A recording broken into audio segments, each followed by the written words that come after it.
আসসালামু আলাইকুম। স্বাগতম সবাইকে। আজকে রান্না করব লাউ দিয়ে মাছের ঝোল তরকারি। লাউ দিয়ে মাছের এই ঝোল তরকারিটা খুবই মজাদার হয়। গরমের সময় এরকম একটা লাউ দিয়ে মাছের ঝোল তরকারি থাকলে সবাই তৃপ্তি করে ভাত খাবে।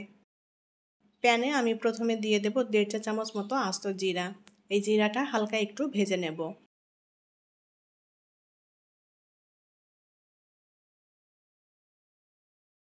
অল্প আঁচে নেড়েচেড়ে আমি জিরাটা হালকা ভেজে নিয়েছি।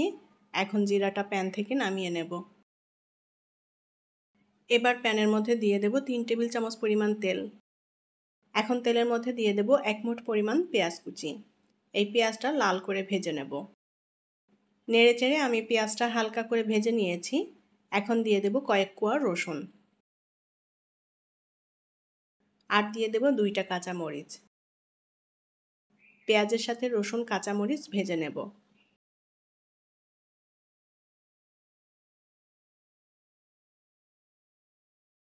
পেঁয়াজ রসুন এবং কাঁচামরিচ ভালো করে ভেজে নিয়েছি। এখন এই তেল থেকে পেঁয়াজটা তুলে নেব।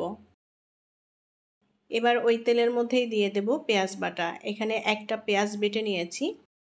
পেঁয়াজটা হালকা একটু ভেজে নেব।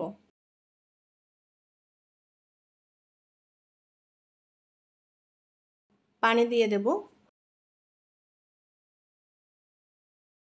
লবণ দিয়ে দেব স্বাদ মতো। ধনিয়ার গুঁড়ো 1 চা চামচ। হলুদ গুঁড়া 1/2 চা চামচ। মশলাটা নেড়েচেড়ে ভালো করে মিলিয়ে নেব।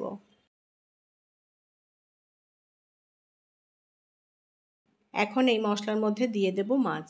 আমি এখানে রুই মাছ নিয়েছি রান্নার জন্য। যে কোনো ধরনের বড় মাছ দিয়ে এই লাউ তরকারিটা রান্না করে নেওয়া যাবে। মাছগুলো আমি এখন এই মশলার সাথে জাল করে নেব। আর মাছটা ভালো মতো ধুয়ে পরিষ্কার করে নিয়েছি। মাছগুলো উল্টে পাল্টে দেব যেন সুন্দর মতো সেদ্ধ হয়, আর যে মশলা দিয়েছি মশলাটাও যাতে মাছের ভিতরে মিশে যায়। মাছটা জাল করে তারপরে রান্না করব। আর মাছটা কষিয়েও রান্না করা যাবে। অনেকে আছে কাঁচা মাছ খেতে পারেন না, তারা হালকা ভেজে নিয়ে রান্না করতে পারেন। 2টা কাঁচামরিচ দিয়ে দেব। আমি আজকে যেভাবে এই লাউ তরকারিটা রান্না করছি এটা আমাদের গ্রাম অঞ্চলে রান্না করে, তো সেই রেসিপিটাই আপনাদের সাথে শেয়ার করছি। আশা করছি আপনাদের ভালো লাগবে। উল্টে পাল্টে মাছ আমি ভালো মতো জাল করে নিয়েছি। মশলাও মিশে গিয়েছে মাছের ভেতরে। এখন এই মশলা থেকে মাছগুলো তুলে নেব। এবার ওই মশলার মধ্যেই দিয়ে দেব আগে থেকে কেটে রাখা লাউ। লাউটা আমি এরকম একটু মোটা মোটা করে কেটে নিয়েছি। লাউ ভালো মতো ধুয়ে পরিষ্কার করে নিয়েছি। এখানে আমি আর কোনো মশলা ব্যবহার করব না, শুধু একটু কাঁচামরিচ আর লবণ অ্যাড করব। এখন কাঁচামরিচ দিয়ে দেব টেস্ট অনুযায়ী। আর দিয়ে দেব কিছুটা লবণ। আমি আজকের এই রান্নাতে কিন্তু শুকনো মরিচ ব্যবহার করিনি, সম্পূর্ণ রান্নাটা কাঁচামরিচ দিয়েই করছি। ভালো করে নেড়েচেড়ে লাউটা মশলার সাথে কষিয়ে নেব। লাউতে আমি পানি দিচ্ছি না। লাউ থেকে যে পানিটা বের হবে এই পানিতেই লাউ কষানো হয়ে যাবে এবং লাউটা সেদ্ধও হয়ে যাবে।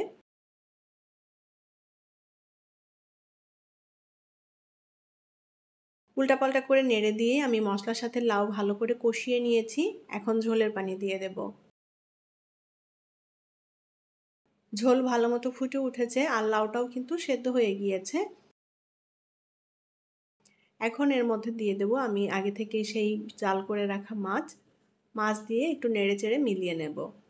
লাউ দিয়ে মাছের এই ঝোল তরকারিটাও অনেকভাবেই রান্না করা যায়। তো আজকে আমি যেভাবে করলাম এভাবে কেউ যদি রান্না করে না থাকেন একবার ট্রাই করে দেখবেন, ভালো লাগবে। ঢেকে দিয়ে রান্না করে নেব। 6 মিনিটের মতো ঢেকে দিয়ে রান্না করে নিয়েছি। লাউ দিয়ে মাছের ঝোল তরকারি রান্না প্রায় শেষ। এখন এর মধ্যে দিয়ে দেব প্রথমে যে জিরা এবং পেঁয়াজ ভেজে নিয়েছিলাম, সেই জিরা এবং পেঁয়াজ একসাথে বেটে নিয়েছি। এটাকে আমাদের এলাকায় বলে ভাজনা। ভাজনা ভালো করে নেড়েচেড়ে মিলিয়ে নেব ঝোলের সাথে। তরকারিতে এই ভাজনাটা দিলে তরকারির ফ্লেভারটাও ভালো আসে, তরকারির স্বাদ বেড়ে যায়, প্লাস ঝোলটাও ঘন হয়। ভাজনা দিয়ে আমি 2 থেকে 3 মিনিটের মতো রান্না করে নেব। লাউ দিয়ে মাছের ঝোল তরকারি রান্না করা হয়ে গিয়েছে। এখন নামিয়ে নিয়ে পরিবেশন করব। তৈরি হয়ে গেল দারুণ সুস্বাদু লাউ দিয়ে মাছের ঝোল তরকারি। গরমের দুপুরে লাউ দিয়ে মাছের এই ঝোল তরকারিটা হলে আর কিছুই লাগবে না, এটা দিয়েই ভাত খাওয়া হয়ে যাবে। আশা করছি ভালো লেগেছে আজকের লাউ দিয়ে মাছের ঝোল তরকারি রান্না। রেসিপিটি ভালো লাগলে লাইক, কমেন্ট এবং শেয়ার করবেন।